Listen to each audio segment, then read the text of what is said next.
Hello, welcome to Revive and Rise. I'm your host, Melody Parrish, and I want to thank you so much for joining us today.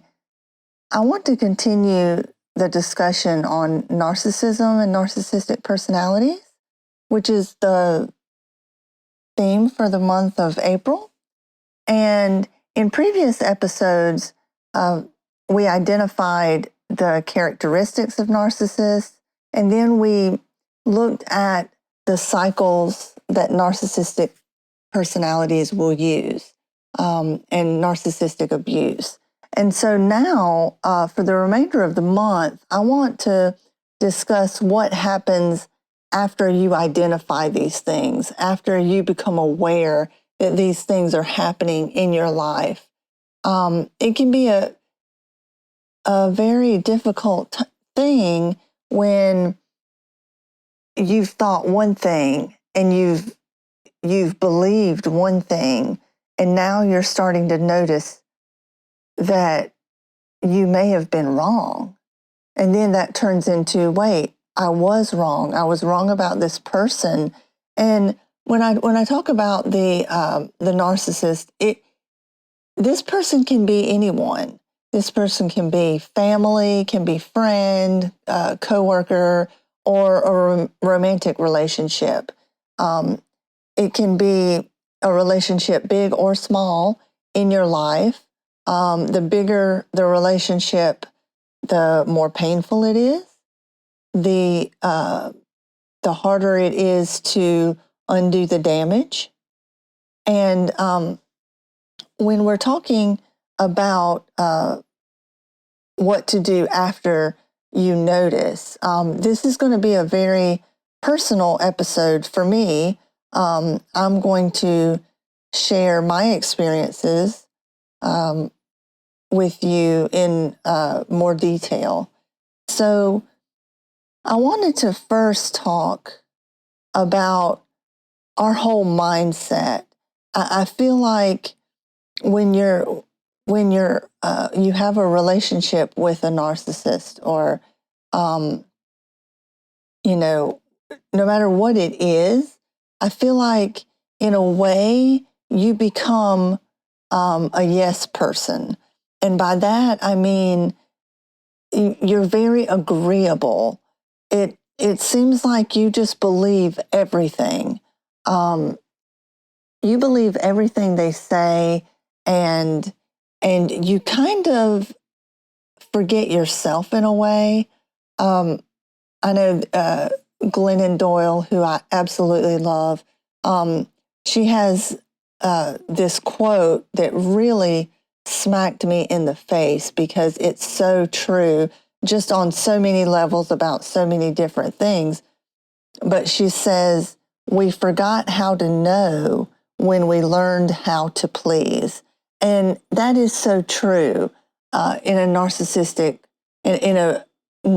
abusive relationship of some sort. You tend to want to please that individual, and you don't really think about yourself at all. It's all about that person, and it's about bringing that person attention. It's about bringing that person praise. It's about shining the light on that person. So it's no longer about you. And you can do that subconsciously and not even realize it. It becomes such a habit that you don't even know you're doing it. And it's so subconsciously ingrained in us.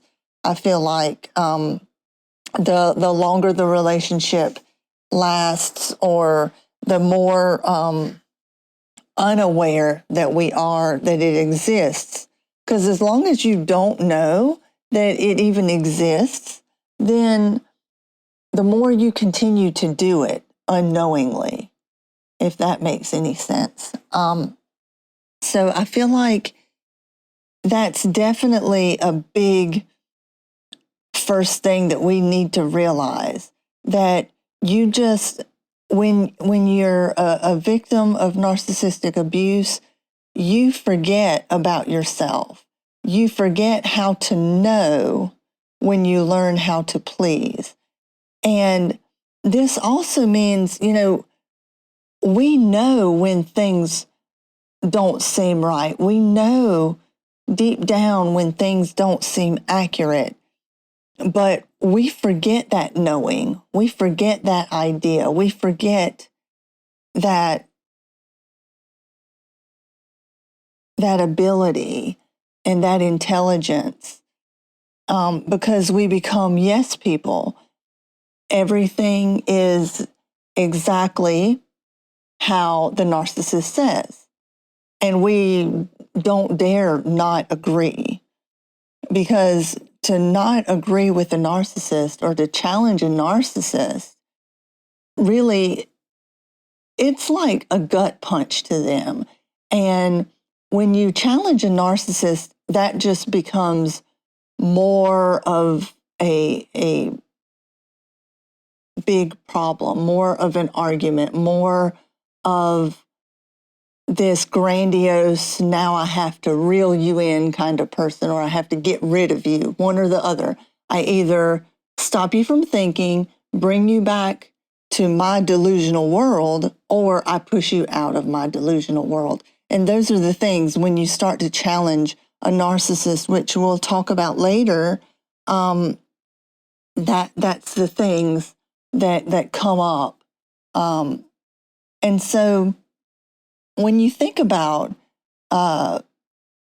being with a narcissist, or when you think about being abused by a narcissist, I think in my situation, no matter what I would say, no matter what I would do, it was never good enough. The narcissist was always better, had either always done something better, had either experienced something far, far worse, which that in itself just dismissed my struggles, or, they could do something better. Excuse me. It was always something different. So I would know that if I expressed anything, or if I expressed a desire to do anything, or I expressed any way that I felt, it was automatically dismissed. The narcissist was more important. The narcissist was more thoughtful and more thought about. The narcissist was in more pain. So it's important for us to remember, or at least be able to recognize these kinds of things in our lives, because it's important for us, because what ended up happening, especially for me, is that really depleted my self-confidence and self-worth, because it made me feel like I wasn't important. It made me feel like I didn't matter. It made me feel like I wasn't good enough. And if you do that, if you're in that situation for a long period of time, then you start to believe that. and the longer you're in that situation, the more powerful that drive is when you start thinking about those kinds of things. And again, I will reiterate this quote from Glennon several times throughout this episode, because it's so important for us to understand that we forget how to know when we learn how to please. And I think when looking at my situation, what was the most important thing to me, and I didn't even realize it until like years and years and years after I recognized this, but this pattern. But the most important thing to me was to make the narcissist look good, and to no matter what detriment that came to me. So I could hear what the narcissist said, some of the things, and I knew they were wrong. I knew they were wrong because I had lived it. And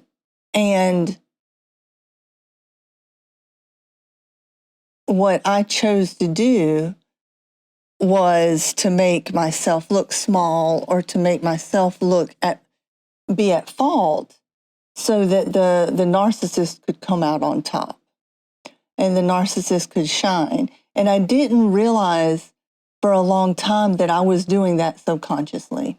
Had no clue. But when it was pointed out to me, I said, oh, I noticed a pattern, and I noticed that, yes, every time I did that. And whatever the situation, I always made myself look small, or made myself at fault to make that person look good. It's a simple concept, but it has such a powerful effect mentally for you and on you. But with keeping up with that idea and keeping up with that subconsciously, not knowing, you get into, again, this other web. So it's like a second web of that the narcissist creates, to where you're just not a good person. It's a whole different web of deceit, right? That spirals out of reality, and you start to question what's real and what's not. And you don't even realize you're doing this. It becomes such a habit, because it's like a knee-jerk reaction that you do. And so pretty soon that becomes who you are. That just becomes who you are. But then what is that? And then what is reality? And then you start to question, did this really happen? Like, I remember it happening, like I lived it, or did it happen the way that the narcissist says? Because this person, whoever it may be, is so much better than any other person that I know. So you get into that kind of mentality, and that can be very harmful to you as an individual, and that can be a key part of the narcissistic abuse cycle that happens. So once I learned that, once I became aware that that was happening, then came the idea that, wow, how could this happen and I not notice? And how could this happen and I not say anything? And I went through such a fight within myself, because how could I not see this person's narcissistic personality? It was right there in front of me. There were so many times that I should have known, that I should have seen it. And what's interesting in my situation is that I knew how the narcissist behaved, I understood, maybe not fully, but I understood the basics of the behavior patterns that the narcissist expressed, but I never thought they would do that to me. I never ever thought they would do that to me until they did. And that's another thing. Like, narcissists, they don't care who they hurt. They only care how they're viewed. And that's something very important for people to understand, right? That it doesn't matter who you are or how close you are to the narcissist in your life. They don't care if they hurt you. They just care that they're seen as superior. That's all that matters, is how they are seen in society. And so once I realized all of these things, I went into this huge battle within myself of what was reality, what wasn't. Was I really, making all these things up? Was I really remembering things wrong? Why wasn't I aware of the warning signs? And the more I kept fighting within myself, the more I wanted to find an answer. I had to find an answer to just give me peace. And so I looked at the neuroscience of what's known as personality blindness. When you're not able to recognize certain personalities that a person may have. And I was like, I started looking at that and I started thinking, and, was there something wrong with me that I didn't see? Why didn't I see it? And then came the negative cognition. Oh, you didn't see it because you're stupid, or you didn't see it because you're so ignorant. You didn't see it because of ... But then digging deeper into the neuroscience of it all, I learned that I was just being a human being, that our brains are wired to protect us. Our brains are made with neurobiological mechanisms to protect us and therefore help us to survive. Because remember, we are an animal species. The key component is survival for us. That is the most important thing built into our brains, is survival.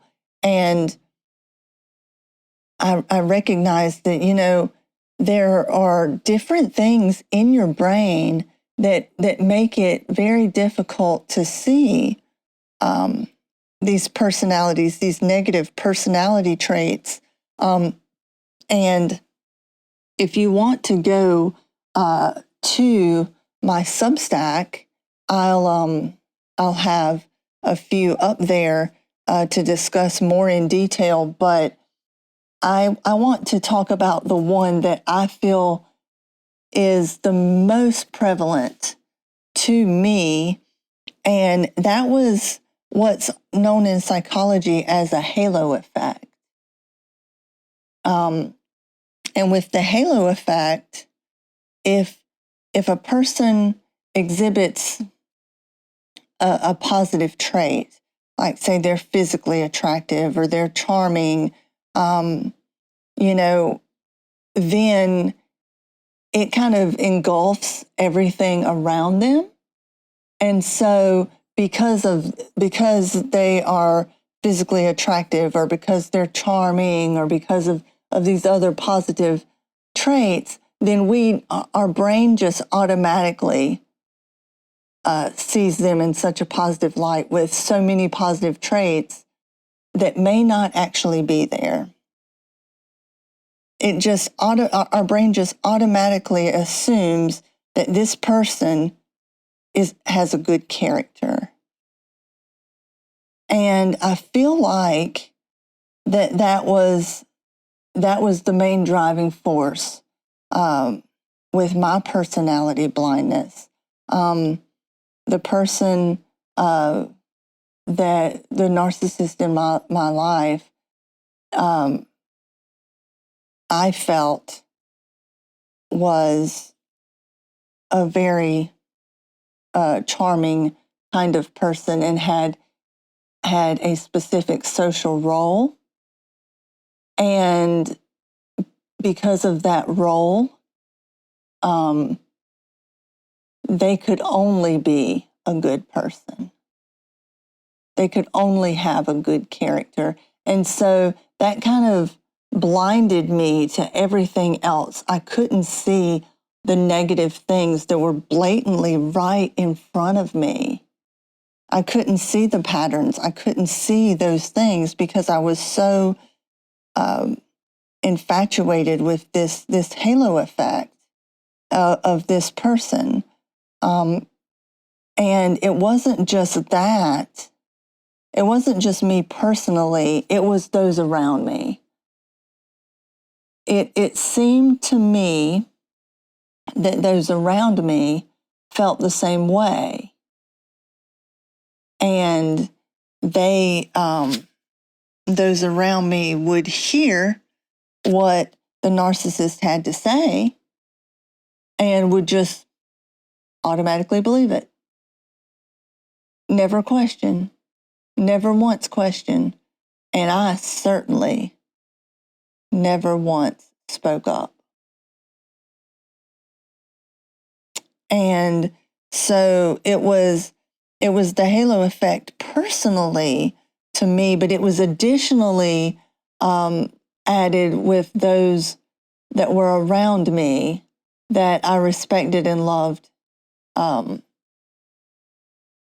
very much, that and I valued their opinion as well, that it just covered everything up, and I just never would have seen the things that were right in front of me.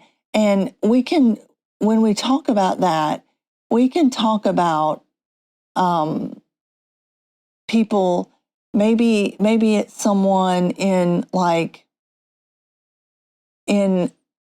an employment situation, such as your boss. Maybe it's a coworker. Maybe it's a teacher, a preacher, a doctor, a healthcare worker. Maybe it's a family member. Maybe it's your significant other. But when you have these things and you see these people in this specific role, you don't think of them with negative ideas. You automatically say, "Oh, it's a doctor, it's a teacher, it's your boss, it's your parent, it's your aunts or uncles, it's your siblings, it's your cousins." When you see these kinds of things, these are the people that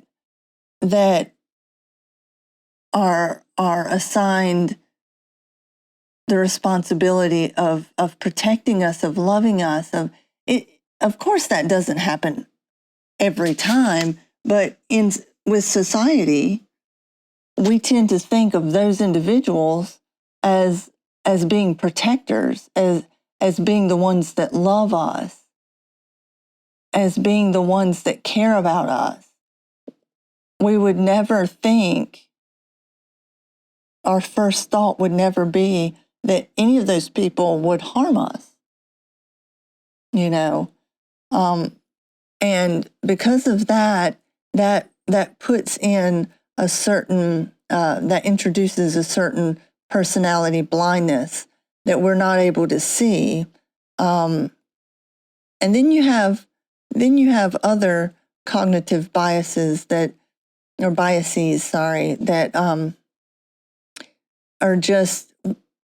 just there to help us again survive.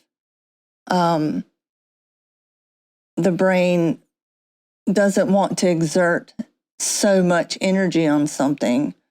So for energy conservation purposes, you just ignore evidence that speaks in contradiction to what we see. We don't want to discover. We don't want to focus so much energy on evidence that's right in front of us that proves the opposite of what we think. We're just built that way to conserve energy wherever possible. So that's another way that our brain protects us.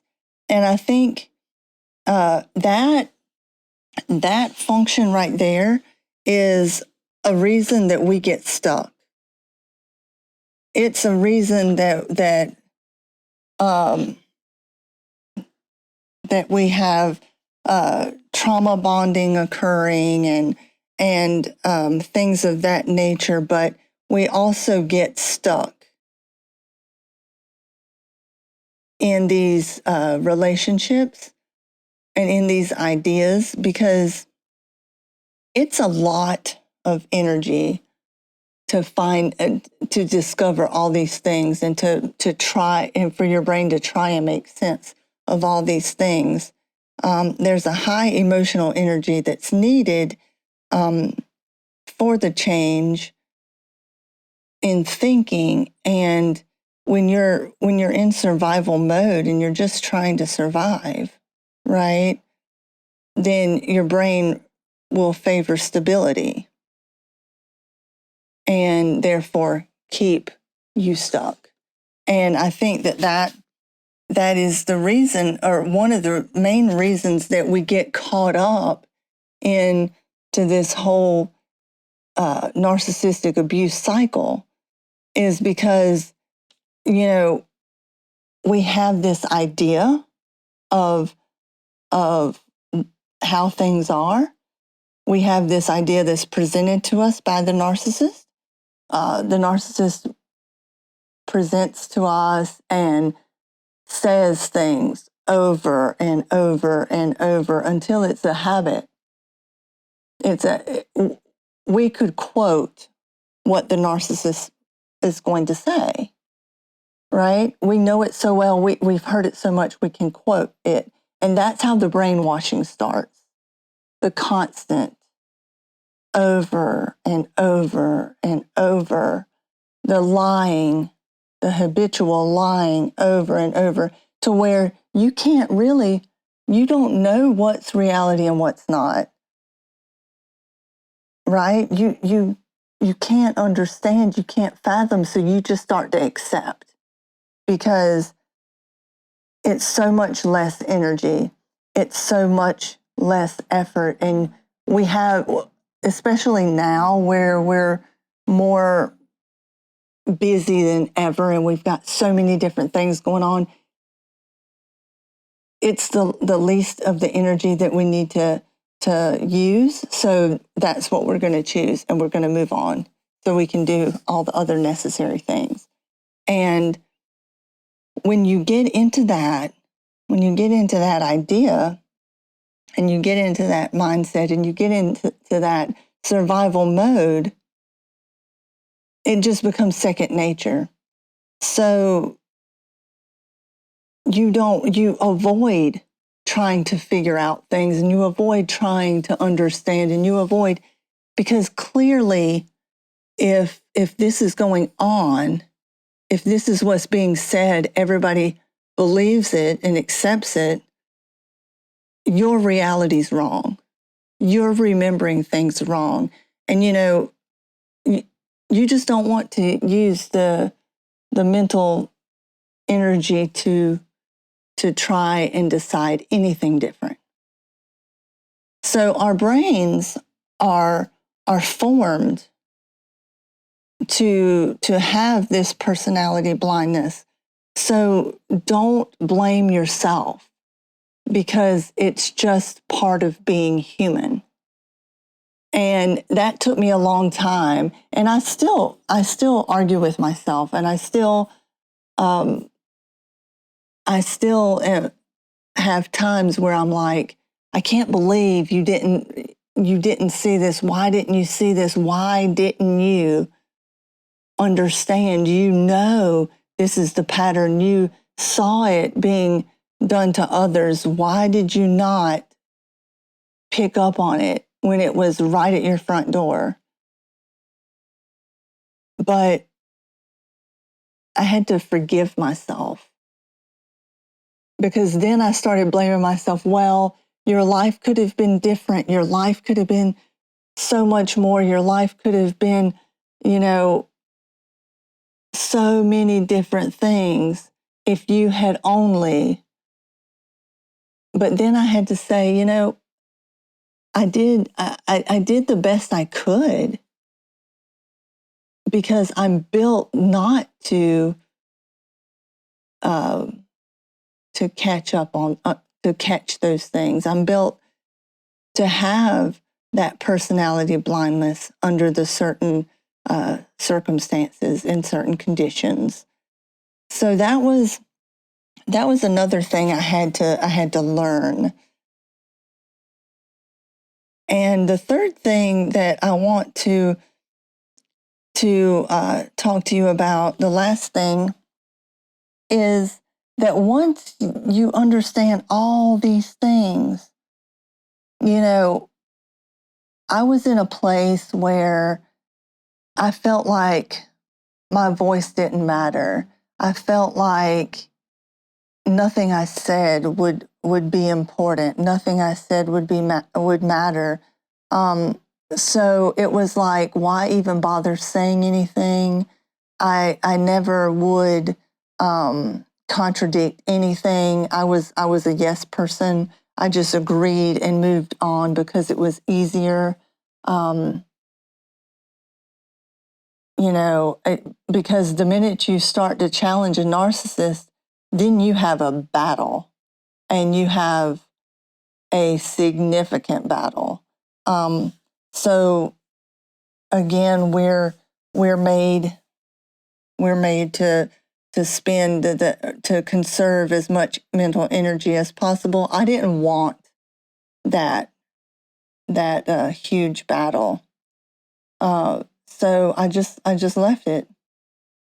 And when doing that, thinking that nobody would believe me if I even said anything, if I even tried to correct things, or if I tried to tell the reality at all. When I came into with that kind of mentality, then it was, well, I'll just be quiet. And so I just held everything in. I held everything in, and it just festered down there. It just festered, and and then it exploded. In my mind, it just exploded. And one thing that I will say is,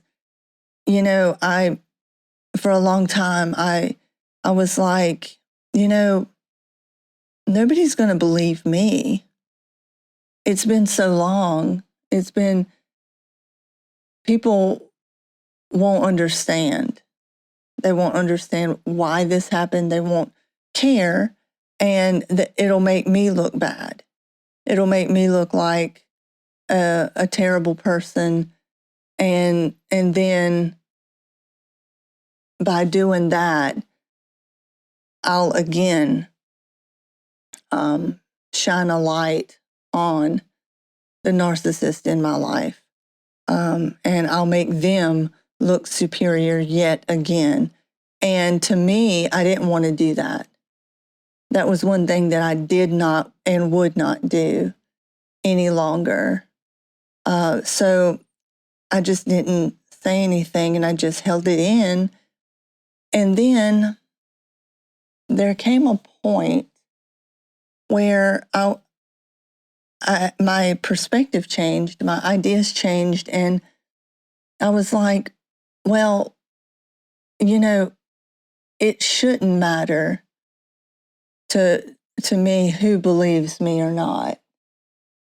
It shouldn't matter who understands the reality I lived through or who understands those kinds of things. But I need to speak up to myself. I need to find my voice to myself because that is the most important thing to me. I need to understand that I need to speak up for myself to myself. And when I did that, that began a long, hard journey of self-discovery in that sense, to where I did dive deeper within myself and do a lot of work to understand what had happened, why it had happened, what role I played in all of this, knowingly or unknowingly. And it was a lot of work. It was very painful. It was very painful. But when I look at it, when I look back at the work I did, it was definitely worth it.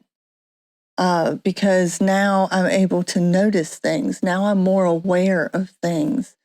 And now I'm able to save myself the pain of those things. So I feel like that is one of the biggest lessons that I learned from this whole situation.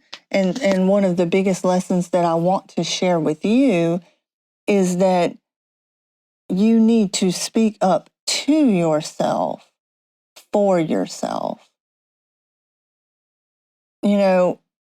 It's okay if we tell ourselves that we're not being treated in a good way. It's okay if we tell ourselves that, wait a minute, this isn't the way it happened. But this is how it happened. And this is the evidence that I have that this happened this way. It's not just in my head. And it's not a delusion. And I feel so much better about myself once I did that. And once I looked at things and I realized, I can't blame myself because my brain was acting the way it's created to act. My brain was trying to help me to survive, trying to shield me from something that could be very painful to face. And no, I didn't see things that were blatantly right there. But my brain is wired as a human being so that I wasn't supposed to. And when you have that forgiveness, that self-forgiveness, you shed the guilt and the shame within yourself. And when you speak up for yourself, to yourself, that just solidifies it all. And then you can say, okay, this happened. I am a victim of narcissistic abuse, but I also recognize those things, those characteristics, those situations, I recognize those things that caused the abuse, those things that led to the abuse, and I'm not going to let that happen to me again. And that's where I want us all to get to that place. So I want to thank you for joining us today, and I hope this discussion was helpful to you. If, like I said, if you go to my Substack, I'll have a writing in a deeper discussion about how our brains are set for personality blindness, and how we cannot blame ourselves for that, because that's how we're made, to protect ourselves. And so also there will be writings periodically on my Substack pertaining to these episodes. So I invite you to take a look, read, see what you think. Write to me and tell me what you think. Let's start a discussion. And whatever you're facing, just remember that you do not have to suffer alone.